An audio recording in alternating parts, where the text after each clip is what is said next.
Hello students, let us start lecture number 2.7 part 1।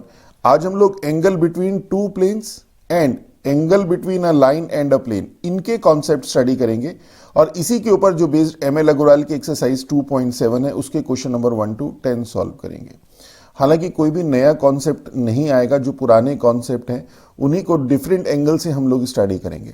तो जैसे यहाँ पे बात करें हम लोग फर्स्ट की एंगल बिटवीन टू प्लेन, हमारे पास दो प्लेन है। फर्स्ट प्लेन है हमारे पास vector r dot vector n1 is equal to d1 and vector r dot n2 vector is equal to d2।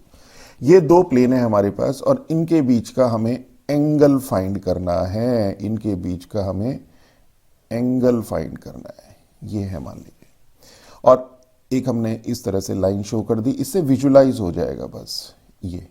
तो ये एंगल आपको फाइंड करना है थीटा। तो ये प्लेन है हमारे पास vector r dot vector n1 is equal to d1 और ये वेक्टर है vector r dot vector n2 is equal to d2। तो ये n1 क्या है? n1 परपेंडिकुलर है फर्स्ट प्लेन के, मींस इस तरह से इसे ये दिस इज, और ये हो गया आपके पास n1 वेक्टर, और n2 परपेंडिकुलर है हमारे पास r, ये जो सेकंड प्लेन है इसके। तो हमने यहां से एक परपेंडिकुलर ड्रॉप किया, ये आ गया, ये हमारे पास n2 हो गया। और अगर आप ध्यान दें तो इन प्लेन के बीच में, प्लेन फर्स्ट और प्लेन सेकंड के बीच में जो ये एंगल थीटा है, ये जो एंगल थीटा है वही एंगल इन दोनों जो नॉर्मल वेक्टर्स हैं उनके बीच में है। इट मींस कि एंगल बिटवीन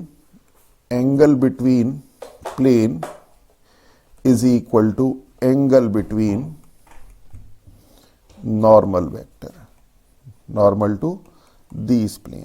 बस इतना सा कॉन्सेप्ट हमें समझना है, और अब कोई भी नई चीज इसमें नहीं है, जो ऑलरेडी स्टडी किया हुआ है वही सब चीजें आएंगी। अगर हम लोग मान लें कि let theta B acute angle, theta acute angle है, एक्यूट एंगल, देखिए समझ के करेंगे तो फॉर्मूला कई बार हम ऐसा हो जाता है कि हम लोग क्वेश्चन सॉल्व कर रहे हैं और फॉर्मूला थोड़ा कंफ्यूज कर रहे हैं। तो अगर कॉन्सेप्ट क्लियर है तो तुरंत हमें याद आ जाता है। तो कि इसीलिए हम बार बार आपको कहते हैं कि कॉन्सेप्ट एक बार स्टडी कर लीजिए, और यही सारे कॉन्सेप्ट आप जब क्वेश्चन सॉल्व करते हैं तो वहां पे भी अप्लाई होते हैं। तो क्वेश्चन अगर थोड़ा सा इधर उधर हो जाए तो भी हम लोग उसको सॉल्व कर सकते हैं अगर हमारे कॉन्सेप्ट क्लियर है तो। और इसमें बहुत ज्यादा समय भी नहीं लगता। Let theta B acute angle between plane, okay. तो यही थीटा एंगल होगा between normal to these plane. और अगर हमारे पास एक वेक्टर ए है, एक वेक्टर बी है, और इनके बीच में एक्यूट एंगल थीटा है, तो cos theta is equal to vector modulus vector A dot B upon, ये होता है एक्यूट एंगल की बात करें। यहां पे देखिए दो एंगल हैं हमारे पास, एक एंगल ये है और एक एंगल ये है। तो इन जनरल अगर वो एंगल हमसे पूछता है तो हम एक्यूट एंगल की बात करते हैं, इसीलिए हम लोग इसको मॉडुलस कर देते हैं। तो यहां पे हमारे पास angle between normal to this plane, और नॉर्मल क्या है हमारे पास? नॉर्मल है n1 vector and n2 vector. Means इन दोनों प्लेन के बीच में जो एंगल है वो वही एंगल होगा जो n1 वेक्टर और n2 वेक्टर के बीच में होगा। It means cos theta is equal to n1 dot n2 modulus upon, देखिए हमने कोई भी नई चीज स्टडी नहीं करी, जो कॉन्सेप्ट ऑलरेडी स्टडी किए हुए थे उसी को दोबारा से रीयूज किया। अब अगर कार्टेशियन फॉर्म की बात करें हम यहाँ पे कि कार्टेशियन फॉर्म क्या है, तो ये जो प्लेन की इक्वेशन है हमारे पास vector r dot n1 is equal to d1, अगर ये कार्टेशियन फॉर्म में है means a1x plus b1y plus c1z is equal to d1। ये फर्स्ट प्लेन है, a2x plus b2y plus c2z is equal to d2। तो यहां से n1 vector हमारे पास हो जाएगा, यहां से निकलता था a1 b1 c1 से a1 i cap b1 j cap plus c1 k cap, और n2 वेक्टर हमारे पास हो जाएगा a2 i cap plus b2 j cap plus c2 k cap, और cos थीटा यहां से हमारे पास आ जाएगा, यहां से हमारे पास cos थीटा आ जाएगा। n1 डॉट n2 करेंगे तो a1 a2 और modulus a1 a2 plus b1 b2। तो ये वही सारी चीजें हैं जो हम ऑलरेडी स्टडी कर चुके हैं। a1 square plus b1 square plus c1 square under root of a2 square plus b2 square plus c2 square. Okay. और जैसे हम लोगों के पास कंडीशन रहती थी कि अगर दो plane perpendicular to each other हैं, तो अगर हमारे पास दो वेक्टर परपेंडिकुलर हैं, वेक्टर ए परपेंडिकुलर है वेक्टर बी के, तो क्या होता था, vector A dot vector B is equal to 0 होता था। और अगर ये आपके पास कार्टेशियन फॉर्म में है तो a1 b1 plus a2 b2 plus a3 b3 is equal to 0। अगर A vector a1 i plus a2 j plus a3 के, वही सेम यहां पे लगना है। तो अगर आपके पास इफ फर्स्ट है टू प्लेन्स आर परपेंडिकुलर, अगर ये परपेंडिकुलर है तो क्या होगा, अगर परपेंडिकुलर है तो इनके नॉर्मल भी परपेंडिकुलर होंगे, और अगर नॉर्मल, और ये हमारे पास वैसे तो देखिए अब डायरेक्ट ध्यान रखिएगा कि दो प्लेन के बीच में एंगल इज इक्वल टू उनके नॉर्मल के बीच में एंगल, तो ये हमारे पास उनके प्लेन के बीच, उनके दोनों प्लेन के बीच में एंगल के लिए cos थीटा आ जाता है। तो अगर ये परपेंडिकुलर है तो cos 90 0 मीन्स क्रॉस मल्टीप्लाई कर देंगे 0, तो ये आ जाएगा हमारे पास a1 a2। ये ऑलरेडी आप ये बात सारी चीजें भी स्टडी कर चुके हैं, b1 b2 plus c1 c2 is equal to 0। इसी तरह से सेकंड है if two planes are parallel, अगर दो प्लेन पैरेलल हैं, तो दो प्लेन अगर आपके पैरेलल हैं, मान लीजिए एक प्लेन ये है और एक प्लेन ये है, तो इसकी नॉर्मल, ये फर्स्ट प्लेन है ये सेकंड प्लेन है, इसकी नॉर्मल डायरेक्शन में वेक्टर क्या होगा, n1 वेक्टर होगा, और इसकी नॉर्मल डायरेक्शन में वेक्टर क्या होगा, वो मान लीजिए n2 वेक्टर है। तो इसकी परपेंडिकुलर डायरेक्शन का जो वेक्टर है और इसकी नॉर्मल डायरेक्शन का जो वेक्टर है, ये तो पैरेलल होंगे। और अगर दो वेक्टर पैरेलल है, वेक्टर ए पैरेलल है वेक्टर बी के, तो vector A is equal to lambda vector B होता है। Means if two planes are parallel then n1 is equal to lambda n2। Okay. और अगर हमारे पास कार्टेशियन फॉर्म है तो क्या हो जाएगा, तो a1 upon b1 is equal to a1 upon a2, a1 b1 c1 a2 b2 c2 लिया है, तो a1 upon a2 is equal to b1 upon b2 is equal to c1 upon c2। Okay. इसी तरह से next हमारे पास आता है कि प्लेन, अगर हमें कोई प्लेन फाइंड करना है, इसी में देखिए यही सेम है, हमारे पास एक प्लेन है ये, और इसकी इक्वेशन है वेक्टर r डॉट, तो कितनी चीजें याद करेंगे, तो कॉन्सेप्ट समझ के करेंगे तो कई चीजें याद करने की जरूरत ही नहीं पड़ेगी। हमारे पास ये एक प्लेन है, हमें इसके एक पैरेलल प्लेन, इसके एक पैरेलल प्लेन, इसकी इक्वेशन निकालनी है, तो वेक्टर r डॉट। अब देखिए ये जो n है ये इसकी परपेंडिकुलर डायरेक्शन में वेक्टर है, इसकी नॉर्मल डायरेक्शन में वेक्टर, और चूंकि ये दोनों प्लेन पैरेलल है तो इस प्लेन की परपेंडिकुलर डायरेक्शन में भी, नॉर्मल डायरेक्शन में भी वेक्टर तो n ही रहने वाला है। Means r dot vector n is equal to, और ये जो d था हमारे पास p मॉडुलस वेक्टर n, और p था हमारे पास परपेंडिकुलर डिस्टेंस फ्रॉम ओरिजिन। तो इसका और इसका ये जो डिस्टेंस है वो चेंज हो जाएगा। मींस ये जो d वैल्यू है ये यहां पे कोई और वैल्यू हो जाएगी, सपोज q। तो मींस plane parallel to plane vector r dot vector n is equal to d is vector r dot vector n is equal to q। तो हमारे पास सिर्फ टारगेट q फाइंड करने का रहता है, और q के लिए वो कंडीशन दे के रखेगा। और अगर इसी में हमारे पास प्लेन कार्टेशियन फॉर्म में है कि, और प्लेन है हमारे पास ax plus by plus cz is equal to d, तो plane parallel to given plane, ये जो प्लेन है इसके पैरेलल क्या हो जाएगा, ax plus by plus cz। जैसे बताया नॉर्मल वेक्टर, ये तो नॉर्मल वेक्टर है ना, ये तो वही रहने वाला, इज इक्वल टू, सिर्फ ये वैल्यू चेंज हो जाएगी, and this is equal to q। बस इतना सा है। तो इसमें देखिए हमने कोई भी ऐसी चीज नहीं थी जो ऑलरेडी स्टडी ना की हो, सिर्फ जो स्टडी ऑलरेडी किया उसे थोड़ा डिफरेंट एंगल से स्टडी किया, और हमारी ये सारी चीजें हो गई। अब इसी तरह से हमारे पास नेक्स्ट आता है angle between a line and a plane.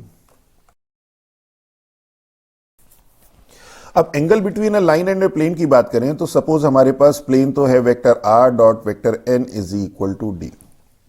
Vector n के हमारे पास नॉर्मल वेक्टर, और ये हमारे पास है प्लेन, और हमारे पास लाइन है vector r is equal to vector a plus lambda vector b। ये ऑलरेडी स्टडी किए हुए आपने। a क्या है, उस लाइन के ऊपर कोई पॉइंट, और वेक्टर b क्या है, उसके पैरेलल वेक्टर। अगर आपके पास ये लाइन l है तो इसके parallel vector vector b। Okay तो हमें क्या करना है, इनके बीच में एंगल निकालना है। वैसे तो देखिए इनके बीच में जो एंगल होता है दैट इज, अगर थीटा इनके बीच में एंगल है तो sine theta is equal to modulus vector N dot P upon. अब अगर आप इसे लर्न करने की डायरेक्ट कोशिश करेंगे बिना समझे तो कहीं ना कुछ कंफ्यूजन में रह जाएंगे। इसे एक बार समझ लेंगे, 2 मिनट लगेंगे, समझ लेंगे, तो उसके बाद देखेंगे आप कि आपने जो लर्न किया है वो कितना आसानी से लर्न होगा और वो परमानेंट मेमोरी में जाएगा और कंफ्यूजन नहीं होगा। अब देखिए इनके बीच में जो एंगल है वो कैसे निकलेगा। सपोज प्लेन ये है आपका और लाइन आपके पास ये है, ये लाइन है L. L means vector r is equal to vector a plus lambda vector b, और वेक्टर बी क्या है, इसी की पैरेलल डायरेक्शन में वेक्टर। ओके और ये है हमारे पास plane vector r dot vector n is equal to b. अब क्या है, हमने सपोज एक लाइन ये ले ली और इसमें इस प्लेन में ये जो वेक्टर एन है ये नॉर्मल डायरेक्शन में वेक्टर है। मींस अगर हम इसकी नॉर्मल डायरेक्शन क्रिएट करें, अगर इस तरह से एंगल क्रिएट करें, हमें निकालना क्या है पहले वो देखें। हमें निकालना है इन दोनों के बीच में ये एंगल थीटा। सपोज इनके बीच में एंगल है थीटा, प्लेन के और लाइन के बीच में, तो ये निकालना है। हमने क्या किया, परपेंडिकुलर, ये जो वेक्टर एन है ये हमारे पास वेक्टर एन होगा और देखिए ये एंगल होगा 90 डिग्री, ये है थीटा। और अगर आप इस ट्राइंगल की बात करें तो ये वाला जो एंगल है ये होगा π/2 माइनस थीटा। और ये एंगल आप ध्यान से देखें तो ये जो π/2 माइनस थीटा एंगल है ये आपका जो ये लाइन है और ये जो नॉर्मल वेक्टर है इसके बीच में है, और जो लाइन है इसकी पैरेलल डायरेक्शन में वेक्टर है बी। मींस आपके पास ये जो π/2 माइनस थीटा है ये एंगल है, angle between vector N and vector B. बस इतना सा समझना है। तो हमें थीटा निकालना है तो π/2 माइनस थीटा मिल जाए तो थीटा भी मिल जाएगा। तो इट मीन्स व्हाट, कि एंगल बिटवीन, कि let theta B acute angle between plane and line. देखिए इसमें के प्रूफ में हमें कुछ भी ऐसी चीज नहीं करनी, सिर्फ थोड़ा सा समझना है। तो this implies π/2 minus theta B acute angle between किसके बीच में, जो प्लेन का नॉर्मल वेक्टर है वो एंड, और जो लाइन के अलोंग वेक्टर है वो। ओके तो अब हमें वही सेम कि वेक्टर ए और वेक्टर बी का बीच में अगर एंगल थीटा है तो cos theta is equal to vector A dot vector B upon this, और अगर एक्यूट हो जाता है तो ये मॉडुलस लगा देते हैं तो सेम यहां पे लग जाएगा। cos π/2 minus theta is equal to vector N dot vector b, acute angle की बात करें एंड दिस, और cos π/2 minus theta is sine theta, तो ये हो जाएगा साइन थीटा। अब देखिए कि अगर मान लीजिए आपको एग्जाम के ड्यूरेशन में ये फॉर्मूले में थोड़ा सा कंफ्यूजन हो जाता है कि cos था कि साइन था, तो 1 सेकंड लगेगा आपको इसे सोचने में, समझने में, और आप तुरंत जो सही आपका फॉर्मूला है वो आप समझ पाएंगे। और लर्न भी करेंगे तो इस तरह से समझ के लर्न करेंगे तो भी जो है बहुत आसानी से होगा। और थर्ड बेनिफिट क्या है कि अगर क्वेश्चन में जब आप क्वेश्चन सॉल्व करेंगे और कॉन्सेप्ट आपके क्लियर हैं तो आप विजुलाइज करके क्वेश्चन सॉल्व कर पाएंगे। तो क्वेश्चन में थोड़ा सा ऊपर नीचे कर दिया, अगर कोई चीज कॉन्सेप्ट चेंज कर दी उसने, तो भी आप उन क्वेश्चंस को सॉल्व कर पाएंगे। अब इसी में अगर कार्टेशियन फॉर्म में है, कार्टेशियन फॉर्म में मींस आपके पास प्लेन है, यहां पे आ जाता है कार्टेशियन फॉर्म कि प्लेन तो हमारे पास सेम ए एक्स प्लस बी वाई, ये कैपिटल ले लेते हैं क्योंकि लाइन में लेंगे हम ए बी सी, तो a x plus b y plus c z is equal to d. तो यहाँ पे vector n is equal to हो गया a I cap b j cap c k cap, और लाइन है हमारे पास जो r is equal to a plus lambda vector b थी। इस केस में x minus x1 upon a is equal to y minus y1 upon b, z minus z1 upon सी, और यहाँ पे जो वेक्टर b होता है वो होता है ये वाला डिनोमिनेटर वाला। आपको ध्यान हो तो ये डायरेक्शन रेशो भी थे आपके। ओके तो vector b is equal to A I cap, इसीलिए हमने यहाँ पे कैपिटल लिया क्योंकि यहाँ पे स्मॉल अल्फाबेट्स आ रहे हैं, प्लस सी के। तो यहाँ पे आ जाएगा हमारे पास sine theta is equal to, इन दोनों का डॉट प्रोडक्ट करेंगे तो ये हो जाएगा a plus b plus c upon under root of b square plus c square under root of a square plus b square plus c square. Okay, तो देखिए मैंने जैसे बताया था वही सारे कॉन्सेप्ट हैं जो ऑलरेडी आपने स्टडी किए हुए हैं, कुछ भी नया नहीं है। तो चलिए अब स्टार्ट करते हैं एक्सरसाइज। तो फर्स्ट है find the acute angle between the planes. दो प्लेन है, इनके बीच में एक्यूट एंगल फाइंड करना है। आर डॉट, ये n1 ये n2, n1 वेक्टर है हमारे पास आई कैप प्लस जे कैप, n2 वेक्टर है आई कैप प्लस के कैप। कॉस थीटा क्या हो जाएगा, modulus vector n1 dot n2, चलिए पहली बार में लिख देते हैं, अपॉन n1 n2। अब आपको कॉन्सेप्ट समझ में आ चुका है और इन क्वेश्चंस की प्रैक्टिस कर लीजिएगा।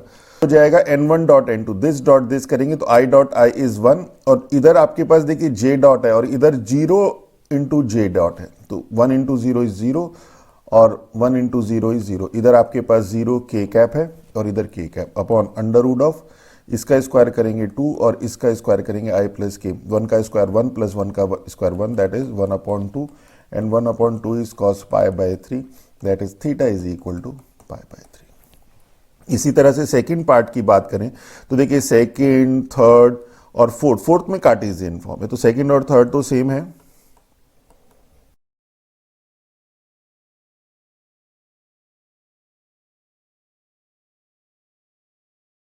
सेकंड थर्ड में तो हमारे पास सिंपल कैलकुलेशन थी, वही cos थीटा का फॉर्मूला अप्लाई कर दिया, थीटा ये आ गया। और थर्ड वाले पार्ट में भी सेम हमारे पास, इस बार आपके पास cos theta is equal to 0 आ गया, मींस प्लेन परपेंडिकुलर है each other, theta is equal to 90।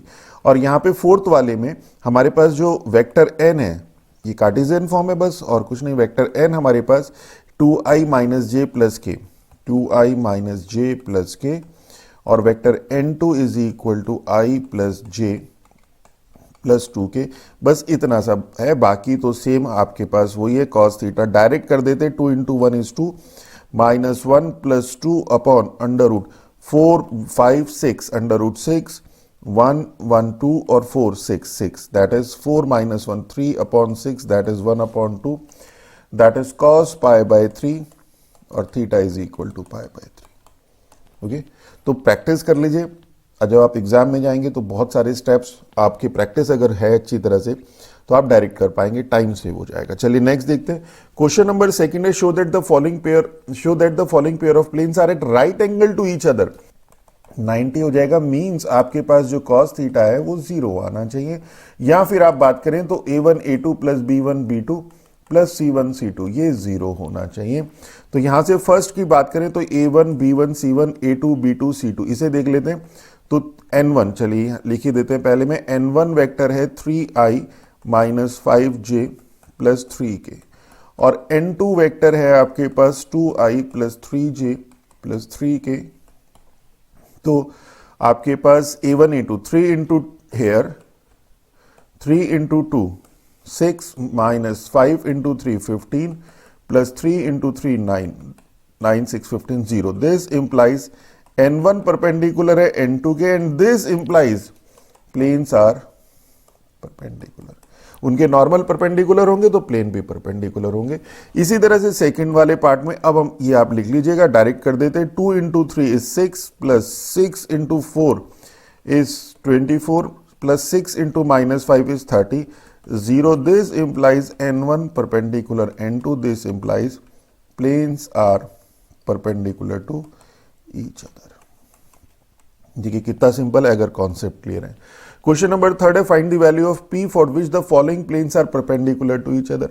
तो अगर planes are perpendicular implies n1 perpendicular होगा n2 के, और n1 यहां से n1 क्या है, n1 है pi plus 2j plus 3k, और n2 क्या है, हालांकि ये सब आप अगर नहीं भी लिखवाएंगे तो भी चल जाना चाहिए। अब इतनी सारे कॉन्सेप्ट क्लियर हो गए। तो n1 परपेंडिकुलर n2, ये परपेंडिकुलर होगा, means p into 1 p plus 4 minus 21 is equal to 0, that is p minus 17 is equal to 0, that is p is equal to 17। देखिए कितने सिंपल क्वेश्चन है।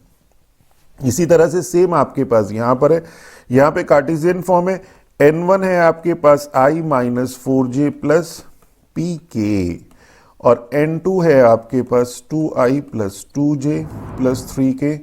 तो हमारे पास n1 परपेंडिकुलर है n2 के, this implies 2 minus 8 plus 3p is equal to 0, that is 3p is equal to 6, that is p is equal to 2. Okay, next देखते हैं question number 4 है, write the equation of plane passing through origin. हमें plane निकालना है जो कि origin से pass हो and parallel to the plane this. तो हमने आपको बताया था कि अगर vector r dot vector n is equal to d है तो इसके जो प्लेन पैरेलल प्लेन है वो होता है vector r dot vector n is equal to q. Okay, तो और इसे आप दूसरे मेथड से भी कर सकते हैं, लॉन्ग मेथड से भी. फिलहाल हम यहाँ पे ये हम लोग ऑलरेडी इस तरह के क्वेश्चंस पहले एक एक्सरसाइज में कर चुके हैं 2.5 में. तो यहाँ पे हम लोग डायरेक्ट फॉर्मूला अप्लाई करके करेंगे कि plane parallel to 5x minus 3y plus 7z plus 13 is equal to 0. तो देखिए ये आपके पास वेक्टर फॉर्म है, ये कार्टेशियन फॉर्म है. इज क्या हो जाएगी 5x minus 3y plus 7z plus q is equal to 0. अब आपका टारगेट क्या है? आपका टारगेट है q की वैल्यू फाइंड करना, और ये दिया हुआ है कि ये प्लेन ओरिजिन से पास हो रहा है. This plane passes through origin, तो उसको सेटिस्फाई करेगा. तो it means x y z की वैल्यू 0 0 0 रख देंगे, तो 0 minus 0 plus q is equal to 0, that is q is equal to 0. तो रिक्वायर्ड प्लेन क्या आ जाएगा? रिक्वायर्ड प्लेन हो जाएगा हमारे पास फर्स्ट से 5x minus 3y plus 7z is equal to 0. तो देखिए कितना सिंपल है. इसी तरह find the equation of plane through the point this and parallel to the plane this. अब सेकंड में भी आपके पास जो plane parallel to given plane वो क्या है? वो हो जाएगा आपके पास minus 2x plus y minus 3z. ये तो गिवन है, इज इक्वल टू q हो जाएगा सिर्फ. दिस पासेस थ्रू, ये पास कर रहा है, पासेस थ्रू किससे? 1 4 एंड माइनस 2 से, तो इसको सेटिस्फाई करेगा. तो ये जाएगा minus 2 plus 4 plus 3 to the 6 is equal to q, that is q is equal to 8 10 minus 2. तो हमारे पास रिक्वायर्ड प्लेन आ जाएगा, रिक्वायर्ड प्लेन q की वैल्यू सब्सटीट्यूट कर दीजिए, 2x plus y minus 3z is equal to 8. तो देखिए कितने सिंपल क्वेश्चन है. इसी तरह से हमारे पास जो थर्ड वाला पार्ट है कि find the equation of plane with intercept 3 on y axis. उसका इंटरसेप्ट y एक्सिस से 3 है and parallel to xz plane. तो हमारे पास प्लेन xz प्लेन की अगर हम बात करें तो xz प्लेन होता है y इज इक्वल टू 0. पूरे xz प्लेन पे y की वैल्यू 0 होती है. अब इसके y is equal to 0 plane के parallel plane, plane parallel to xz plane, ये क्या हो जाएगा? ये y is equal to p हो जाएगा. ऐसे भी देखिए समझ लीजिए, ये आपके पास y z, ये आपके पास y z प्लेन है. ओके, तो इसी के पैरेलल प्लेन, इसी के पैरेलल इस तरह से समझ लीजिए कि इसके पैरेलल प्लेन ये वाला, ये समझ इस तरह से. तो ये तो आपके पास y इज इक्वल टू 0 है, तो ये y is equal to p. वैसे भी हम लोगों को देखिए, हमने यहाँ पे भी बताया था आपको vector r dot n is equal to d, तो इसके parallel vector r dot n is equal to q. तो यहाँ पे क्या आ जाएगा? ये हो गया आपके पास पैरेलल प्लेन. और क्या कहता है कि इसका y इंटरसेप्ट 3 है. तो गिवन क्या है? गिवन है y intercept is equal to 3, that is ये y इंटरसेप्ट 3 है, मींस 0 3 0 0 3 0 इसके कोऑर्डिनेट हैं, इसको सेटिस्फाई करेंगे. मींस x की जगह 0, z की जगह 0, y की जगह 3 रखेंगे. तो इस वाले में तो यहां से क्या आ जाएगा? 3 इज इक्वल टू p. तो इक्वेशन ऑफ, तो ये हमारे पास, तो इक्वेशन ऑफ रिक्वायर्ड प्लेन क्या हो जाएगी? प्लेन हो गया y is equal to 3. Okay, अब क्वेश्चन नंबर 5 है. देखिए क्वेश्चन नंबर 5 और 4 सेम है, सिर्फ ये आपके वेक्टर फॉर्म में है और जो वो था आपके पास 4th वो कार्टेशियन फॉर्म में था. तो यहाँ पे equation of plane through this and parallel to plane this. तो हमारे पास जो प्लेन है, रिक्वायर्ड प्लेन है, रिक्वायर्ड प्लेन क्या हो जाएगा? अब लैंग्वेज थोड़ा सा आप लिख लीजिएगा. लेट रिक्वायर्ड प्लेन इज, इसके पैरेलल है ना, तो ये हो जाएगा r dot 2i minus 3j plus 5k plus p q is equal to, q ले रहे थे हम लोग, q इज इक्वल टू 0. यही तो हो जाएगा. और ये प्लेन जो है आपके पास, ये प्लेन पास हो रहा है इस पॉइंट से, तो कोऑर्डिनेट की फॉर्म में ना देके पोजीशन वेक्टर की फॉर्म में दे रखा है, तो वो इस प्लेन को सेटिस्फाई करेगा। मींस वेक्टर आर की जगह हम लोग ये रख देंगे तो वहां से क्यू आ जाएगा। तो दिस पासेस थ्रू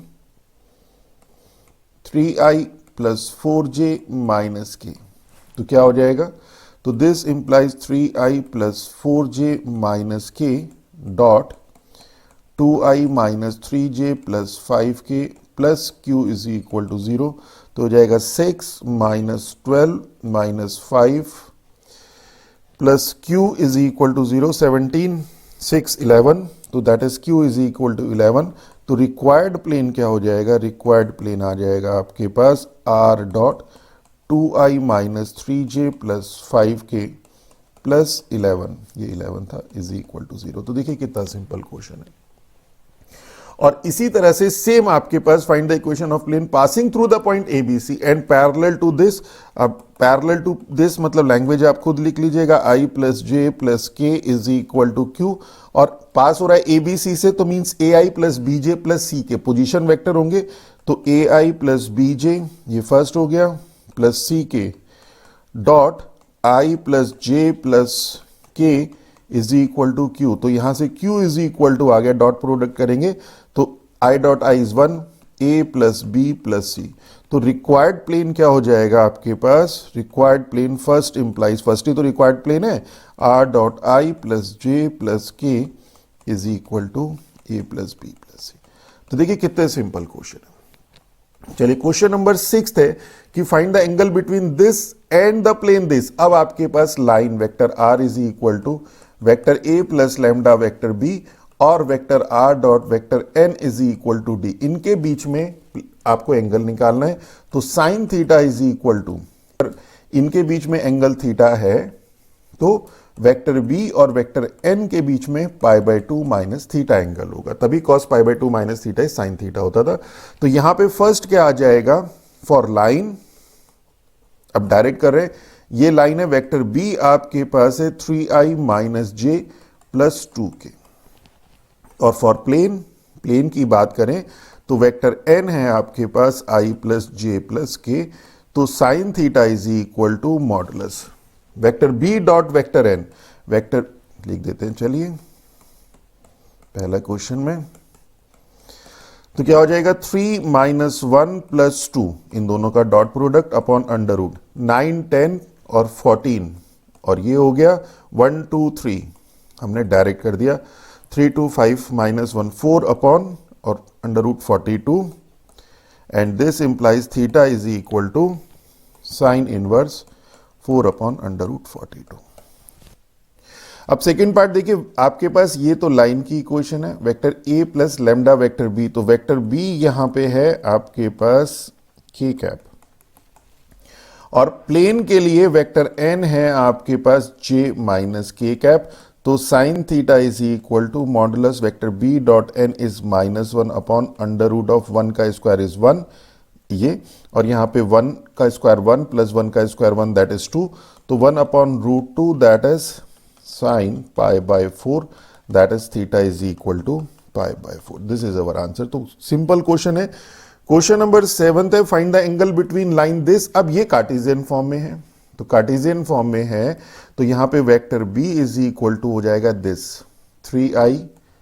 तो देखिए जो आपने ऑलरेडी स्टडी किया हुआ है वही सारी चीजें यूज होनी है लाइन के लिए, और प्लेन के लिए आपके पास vector n is equal to क्या हो जाएगा, 3i प्लस 4j प्लस के, 3i plus 4j plus k, ये फॉर प्लेन। तो प्लेन भी कार्टेशियन फॉर्म में और आपकी लाइन भी कार्टेशियन फॉर्म में। तो sine theta is equal to this b dot n modulus, तो 3 into 3 9 minus 4 plus 2 upon under root of 9 और 1 10 और 4 14, तो ये तो 14 अंडर रूट ऑफ 9 और 16 25 और 1 26, तो ये 11 माइनस 4 दैट इज 7 अपॉन, और 14 तो हो जाएगा 2 इंटू 7 और 26 हो जाएगा 2 इंटू 13, तो 13 इंटू 7 इज 91 और 2 अंडर रूट से बाहर, this and theta is equal to. तो देखिए सिंपल कैलकुलेशन है, इसकी प्रैक्टिस कर लीजिए, 7 अपॉन 2 अंडर रूट 91। तो सेकंड पार्ट देखिए, बस सेकंड पार्ट में छोटा सा ध्यान रखना है हम लोगों के पास कि ये जो लाइन की इक्वेशन है, बाकी तो आपको सब पता है, लाइन की इक्वेशन स्टैंडर्ड फॉर्म में नहीं है, तो इसे स्टैंडर्ड फॉर्म में कन्वर्ट कर लेते हैं। x plus 1/2 is equal to y plus 5/3, 3 common ले लिया और डिनोमिनेटर से cancel upon 3 is equal to z minus 3/6। तो यहां से आपके पास ये लाइन की इक्वेशन आ गई। तो vector b is equal to, second part में सिर्फ यही चीज ध्यान रखनी होती है कि फ्लुएंसी में कोई ऐसा ना हो कि हम लोग इसे स्टैंडर्ड फॉर्म में कन्वर्ट ना करें। 3i plus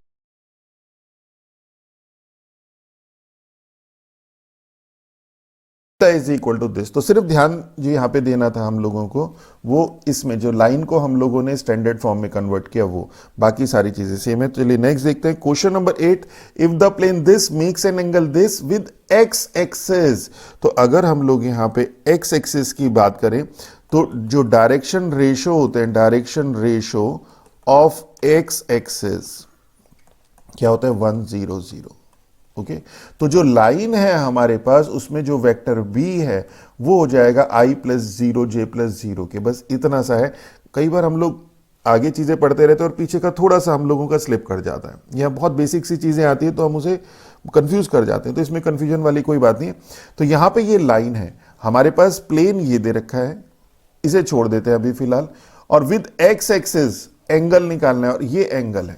then find the value of lambda. तो मींस हमारे पास direction ratios of x axis, अगर प्लेन की बात करें, फॉर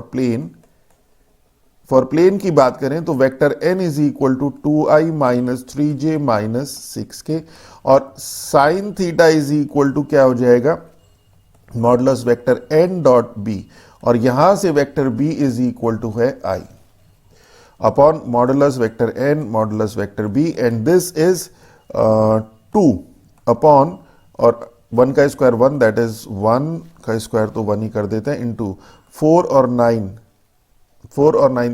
16, तो 36 एंड 9 45 49 और 7, that is theta is equal to sine inverse 2/7।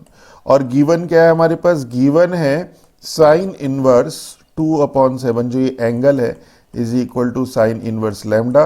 तो this implies lambda is equal to 2/7 is our answer. तो देखिए क्वेश्चन सिंपल है, सिर्फ थोड़ा सा समझना है। इसी तरह से angle between this and this is ये, find the value of lambda. इस बार लैम्डा की वैल्यू निकालनी, तो इसका में आपके पास यहां पे जो वेक्टर b है वो है i, स्टैंडर्ड फॉर्म में है। देखिए ध्यान रखिएगा, सबसे पहले जैसे ही लाइन की इक्वेशन कार्टेशियन फॉर्म में आती है तो ये देख लीजिएगा कि स्टैंडर्ड फॉर्म में है नहीं है, और यहां से वेक्टर n में लैम्डा वाली टर्म आएगी 2i minus j plus under root lambda के, लिखने की प्रैक्टिस कर लीजिएगा। तो sine theta is equal to, direct कर देते हैं, 1 into 2 is 2, this vector b dot vector n minus 2 plus 2 under root lambda upon under root of 1 का स्क्वायर 1 4 5 और 4 9, तो 9 को 3 ही कर देते हैं ऐसे डायरेक्ट ही 3, और ये हो जाएगा अंडर रूट ऑफ 4 प्लस 1 5, और लैम्डा का square, lambda means 5 plus lambda. यहां से हमारे पास आ जाएगा this implies theta is equal to, तो ये तो cancel, sine inverse 2 under root lambda upon 3 और 5 प्लस लैम्डा, और ये हमारे पास गिवन है, दिस इज साइन इनवर्स 1/3। तो कंपेयर कर दीजिए, तो 2 root lambda upon 3 under root 5 plus lambda is equal to 1/3, cross multiply कर दीजिए, 2 root lambda is equal to 6, ये हो जाएगा 6 root lambda is equal to 3, 3 से 3 तो कैंसिल ही हो जाएगा, तो ये आ जाएगा हमारे पास, this is 2 root lambda is equal to under root of 5 plus lambda, square कर दीजिए बोथ साइड, तो 4 lambda is equal to 5 plus lambda, that is 3 lambda is equal to 5, that is lambda is equal to 5/3। तो देखिए कितने simple question है। Next देखते हैं question number 9 है, in the following problem determine whether the given planes are perpendicular और parallel और perpendicular, and in case they are neither then find the acute angle. तो सेम हम लोगों के पास यहाँ पे प्लेन्स दिए हुए हैं, ये एक प्लेन, ये एक प्लेन है, इनके बीच में एंगल निकालना है, और एंगल प्लेन पैरेलल है परपेंडिकुलर है ये बताना है। तो फर्स्ट की अगर हम लोग यहाँ बात करें तो n1 है 2i plus j plus 3k, और n2 है हमारे पास i माइनस 2j प्लस, बस यही है, k वाली टर्म तो है ही नहीं, तो cos थीटा डायरेक्ट ही कर देते हैं, तो 2 इंटू 1 2 और -2 upon under root of 4 1 5 and 5 और 9 14 अंडर रूट ऑफ 14। हालांकि हमें दिख गया कि ये 0 यहीं पे हो रहा है 4 और 1 5, तो this implies n1 perpendicular n2 means planes are perpendicular. Okay, इसी तरह से सेकंड थर्ड फोर्थ पार्ट है, तो चलिए करते हैं।